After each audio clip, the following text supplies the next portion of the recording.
好，目前针对的凤凰台风已经是海陆警报齐发，警戒范围呢包括像是有南高屏、还有台东和恒春半岛。而在过去这一段时间呢，台风路径有稍微往南修，因此预料将会从高屏一带来做登陆，再穿越到东部的海面。而预估暴风圈最快在今天的晚上到明天清晨就会触碰到南部陆地。对此呢，前气象局长郑明典他也在脸书提到了，他说凤凰台风路径甚至强度变化都很类似，这是2004年的南马都台风。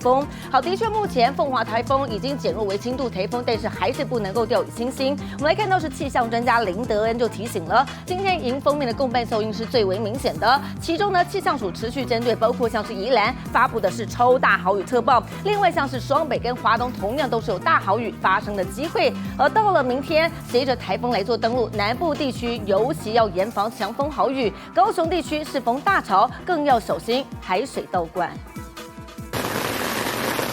哗啦哗啦的雨下个不停，凤凰接近台湾的过程中，虽然持续消风，气象署针对南高屏、台东发布路警，北桃等13县市发布大雨特报。明天到周四，距离我们最靠近，并且有机会从我们的西南沿海附近登陆，并且台东出海，也因此对我们陆地附近会造成一些风雨上面的冲击。凤凰的路径一变再变，目前正位于鹅銮鼻西南方海面，路径往南修，登陆时间也延后，预计周三午后从高雄屏东一带登陆。从120小时暴风侵袭率来看，台南市、高雄市屏东县高达99%，台东恒春98%，绿岛97%，花莲85%，嘉义、云林也都超过80%。周三左右，台风的中心比较接近到中南部的这一带的时候，也会带来一些短暂的比较强的雨势。不过，受到台风外围环流及东北季风影响，雨势最猛在宜兰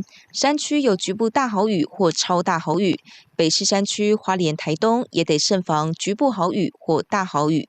其实过去24小时，宜兰的累积雨量已经超过了500毫米，所以在警戒的范围里面呢，其实宜兰县是降雨警戒的情形，有超大豪雨发生的状况。凤凰登陆时应该是轻台下线，预估穿过台湾后会减弱为热带低压，最快周四清晨出海。在安全下庄前，可别轻忽台风威力。记者综合报道。好，那么中央气象署是预估凤凰台风会从高屏之间来登陆。那呢，这个路径也让人想到了2004年有一颗台风叫做南马都，它的路径呢跟凤凰可以说是一模一样，复制贴上。不过南马都当时带来严重灾情，所以这一次也不可小觑。